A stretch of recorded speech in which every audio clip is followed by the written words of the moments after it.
अपरम च, और अगली बात कहते हैं, बोलिए। उत्कर्षादपि मोक्षस्य सर्वोत्कर्ष श्रुतेः। भाष्यम। उत्कर्षादपि शास्त्र विहित यज्ञादि दृष्ट साधन अनुष्ठानात् भवतु उत्कर्ष।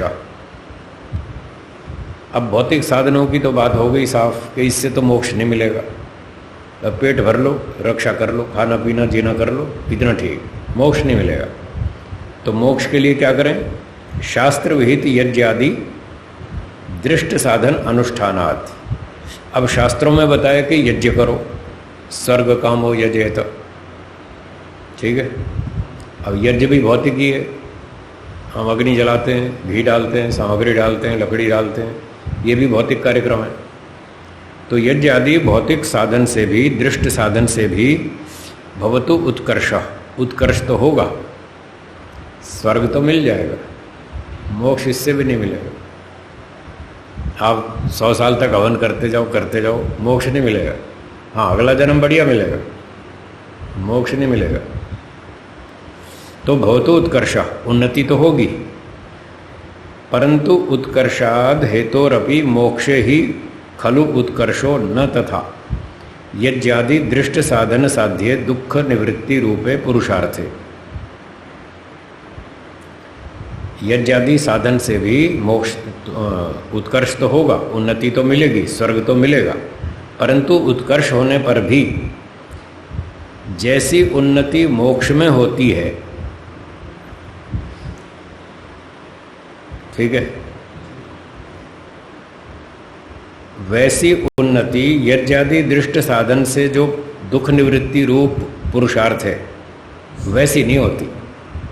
क्योंकि इसमें स्वर्ग तो मिल जाएगा, स्वर्ग में भी अगला जन्म तो होगा, और यदि अगला जन्म हुआ तो फिर दुख आएगा, तो पूरी तरह नहीं छूट पाएंगे। यज्ञ करने से दुखों से पूरी तरह नहीं छूट पाएंगे, अगला जन्म तो फिर भी लेना ही पड़ेगा। स्वर्ग का मतलब पुनर्जन्म, अच्छा बढ़िया ऊंचे परिवार में, ये स्वर्ग, ठीक है। यतः, क्योंकि मोक्षस्य सर्वोत्कर्ष श्रुते, मोक्षस्य ही सर्व उत्कर्ष विषयी का श्रुतिरस्ति। श्रुति में, शास्त्र वचनों में यह कहा है कि मोक्ष सबसे ऊंचा है, स्वर्ग से भी ऊंचा है। लौकिक स्थिति से स्वर्ग अच्छा है, स्वर्ग से मोक्ष अच्छा है, मोक्ष सबसे अच्छा है, सबसे ऊंचा है, ऐसा शास्त्रों में बताया। और यज्ञ से मोक्ष नहीं मिलता, स्वर्ग तो मिलता है।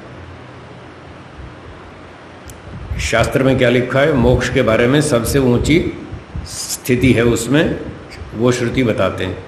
अशरीरम वावसंतम न प्रिया प्रिय स्पृशता।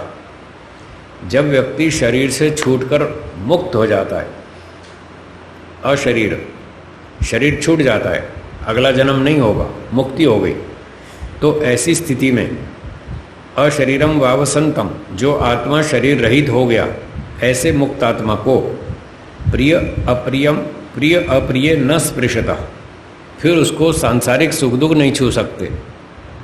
स्वर्ग वाले को तो छुएंगे, वो तो सुखी दुखी होगा, इसलिए मोक्ष सबसे ऊंचा है, उसको भौतिक सुख दुख छू ही नहीं सकते। तो इससे पता चल रहा है मुक्ति में जो मुक्त आत्मा है वो सांसारिक सुख दुख नहीं भोगता, प्रकृति में घूमता है, संसार को देखता है, पर संसार का, प्रकृति का, सत्वगुण का सुख नहीं भोगता वो, सुख तो ईश्वर का भोगता है, इसलिए वो सबसे ऊंची अवस्था है। एषा अस्य परमा गति ही, एषा अस्य परमा संपत्ति, ये जो मुक्ति वाली अवस्था है ये इसकी परम गति है, सबसे ऊंची अवस्था है। एषा अस्य परमा संपत्ति, ये उसकी सबसे बड़ी संपत्ति है, इससे बड़ी कोई संपत्ति नहीं। तस्मात् दुख अत्यंत निवृत्ति रूपाय मोक्षाय तद एतद यज्ञादि दृष्ट साधनम उपादेयम न। इसलिए जिसको पूरी तरह दुखों से छूटना हो, मोक्ष प्राप्त करना हो, तो उसके लिए ये रास्ता भी ठीक नहीं है, ये भी असमर्थ है, मोक्ष तक नहीं पहुंचाएगा, कुछ आगे तो पहुंचाएगा। किंतु यम नियम आदि अष्टांग योगानुष्ठानम अदृष्ट साधनम उपादेयम। तो फिर कौन सा मार्ग अपनाएं? मोक्ष के लिए अष्टांग योग। आ गए ना, वहीं घूम घाम के। एक ही रास्ता है, दूसरा कोई रास्ता नहीं है, घूम फिर के वहीं आना पड़ेगा। अष्टांग योग, यम नियम का पालन करो, आसन प्राणायाम आदि अष्टांग योग का पालन करो। ये अदृष्ट साधन है। कौन सा? अदृष्ट। ये अदृष्ट साधन है, ये मोक्ष तक पहुंचाएगा, दृष्ट साधन नहीं पहुंचाएगा। दृष्ट साधन में दो भेद हैं, एक तो है भौतिक, खाना पीना, रोटी कपड़ा मकान, पदार्थ, भौतिक पदार्थ, एक तो ये, और दूसरा यज्ञादि कर्म, ये भी दृष्ट साधन है। ये कंपैरेटिवली रोटी कपड़े से अच्छा है, अच्छी ऊंची उन्नति करा देगा, पर मोक्ष तक ये भी नहीं ले जाएगा। तो अब 3 साधन हो गए, एक तो रोटी कपड़ा मकान दृष्ट साधन, दूसरा यज्ञादि कर्म दृष्ट साधन, और तीसरा अष्टांग योग अदृष्ट साधन। 3 हो गए। तो 2 को एक पक्ष में कर लो, दृष्ट साधन, और एक अदृष्ट साधन। अब 2 पक्ष बन गए। दृष्ट साधन दोनों में से किसी से भी मोक्ष नहीं होने वाला, अदृष्ट साधन जो है उससे हो जाएगा। ये सार हुआ।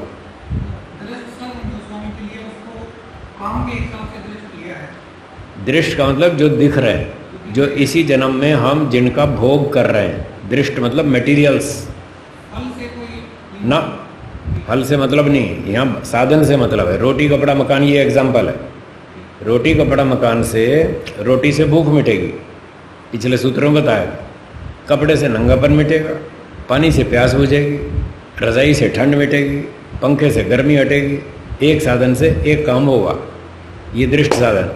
ये मोक्ष नहीं दिला सकता। यज्ञ करोगे स्वर्ग दिला देगा, यहाँ तक इसकी दौड़ है, यहाँ तक पहुँचे इसकी। मोक्ष ये भी नहीं दिलाएगा। क्लियर है?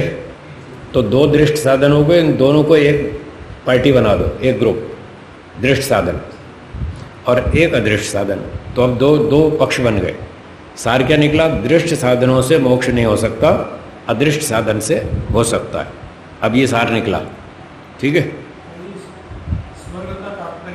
अगला जन्म, बढ़िया परिवार, बढ़िया माता पिता, पढ़े लिखे, धार्मिक, सदाचारी, चरित्रवान, धनवान, बुद्धिमान, ईश्वर भक्त, ईमानदार, चरित्रवान, देशभक्त, ऐसे परिवार में जन्म होना ये स्वर्ग है। ये जो दृष्ट साधन है, ये भेद करेंगे कि एक तो उल्टे सीधे काम करके वही भोग भी मिटा रहे हैं और कपड़े भी पहन रहे हैं, उनकी नौकरी कर रहे हैं। नहीं, उल्टे सीधे काम नहीं कर रहे, सिर्फ रोटी खाना पीना कर रहे हैं। अच्छा काम कर रहे हैं, पैसे कमा रहे हैं, रोटी खा पी के सो गए, यज्ञ नहीं कर रहे। एक पक्षी है दृष्ट साधन। तो कह रहे हैं इससे आपकी भूख प्यास तो मिट जाएगी, मोक्ष नहीं होगा। अब दूसरा एक व्यक्ति ये सब वही खा पी रहा है और साथ में हवन भी कर रहा है एक्स्ट्रा। तो कह रहे हैं इसका वर्तमान में खाने पीने से तो भूख मिट जाएगी, ठंडी से बच जाएगा, और हवन करने से अगला जन्म भी सुधर जाएगा, पर मोक्ष इसको भी नहीं मिला। ये 2 बात हुई। साधनों का तो प्रयोग करना। कौन से? साधन ही नहीं, आपका नहीं, आप क्या पूछना क्या चाहते हैं? इन दोनों में ही भेद ये है कि एक व्यक्ति हवन नहीं कर रहा, एक हवन कर रहा है। जो हवन नहीं कर रहा उसको स्वर्ग नहीं मिलेगा, जो हवन कर रहा है उसको स्वर्ग मिलेगा, वो तो अगले जन्म में मिलेगा। उसकी अपेक्षा ज्यादा साधन मिल जाएंगे। हाँ, ये तात्पर्य। जो हवन कर रहा है उसको मोक्ष नहीं मिलेगा, स्वर्ग मिलेगा, अगला जन्म बढ़िया मिलेगा। जो हवन नहीं कर रहा उसको पता नहीं कौन सा मिलेगा, जैसे कर्म करेंगे वैसा मिलेगा, वो तो बाद की बात है। जो हवन नहीं कर रहा उसको खाली दाल रोटी खा के पेट भरेगा, बस इतना बता रहे हैं। एक परोपकारी है, एक सामान्य है। दोनों का ठीक है। दोनों भौतिक साधनों का, दृष्ट साधनों का उपयोग कर रहे हैं। बोलो जी, ठीक है, समझ में आ गया? तो यह सार क्या निकला? सार ये याद रखना है क्योंकि उसी पर अगला सूत्र खड़ा है। सार ये निकला कि दृष्ट साधनों से मोक्ष नहीं मिलेगा। चाहे आप एक दृष्ट साधन पकड़ो, चाहे दोनों पकड़ लो, तो भी दोनों से मिलाकर भी मोक्ष नहीं होगा। पर जो तीसरा अदृष्ट साधन है उससे हो जाएगा, ये सिद्धांत पक्ष है। अब सूत्रांत लिखिए। वेदोक्त यज्ञ आदि कर्म करने से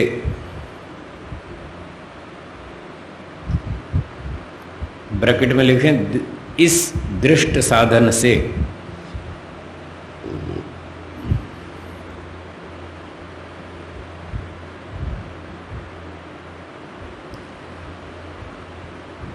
अगले जन्म में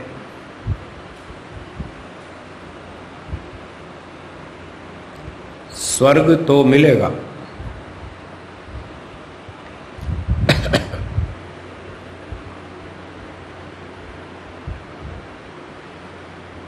स्वर्ग तो मिलेगा परंतु मोक्ष नहीं मिलेगा।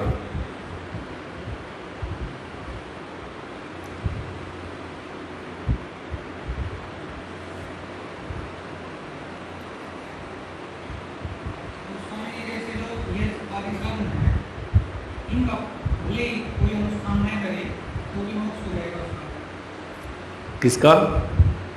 दृष्ट साधन है। हाँ हाँ,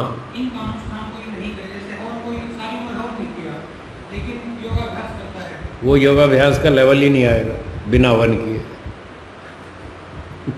पहले हवन करना पड़ेगा तब योगाभ्यास का स्तर आएगा, फिर योगाभ्यास करके फिर मोक्ष मिलेगा। मतलब ये करना होगा कि रोटी दाल तो सभी को खानी है, उसके बिना तो जी नहीं सकते, वो तो सबको ही खानी है, ये तो कॉमन हो गया।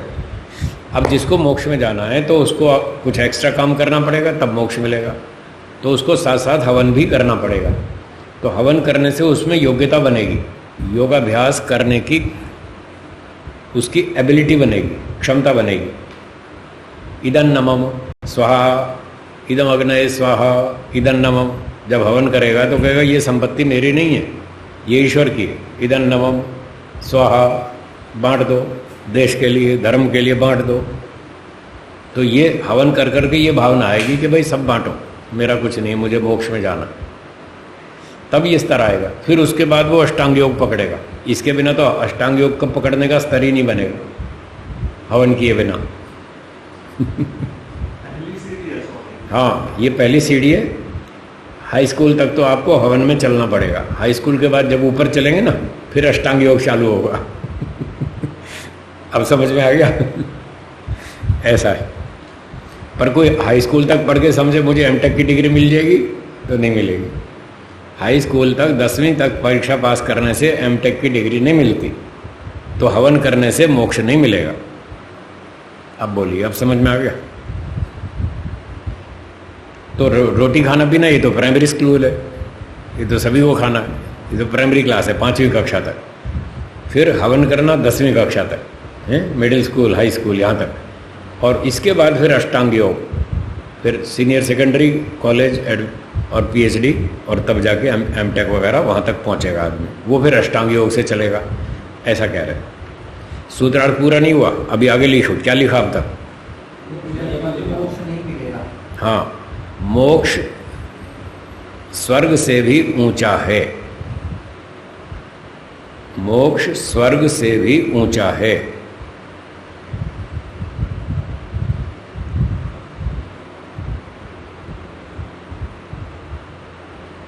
ऐसा शास्त्रों में बताया है।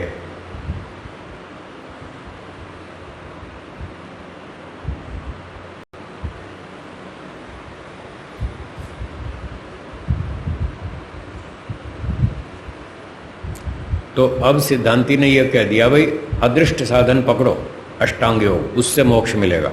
उससे पहले हवन वन कर लो, अपनी योग्यता बना लो अष्टांग योग की। उसके बिना तो आप अष्टांग योग नहीं कर पाएंगे। पहले हवन कर लो, पर ये मत समझना कि हवन करने से ही मोक्ष हो जाएगा। 10वीं से आपको पास करने से एमटेक डिग्री नहीं मिलेगी। कभी आप इतने में खुश हो रहे हैं कि बस हम हवन करते रहेंगे और हमारा मोक्ष हो जाएगा, ऐसे नहीं है।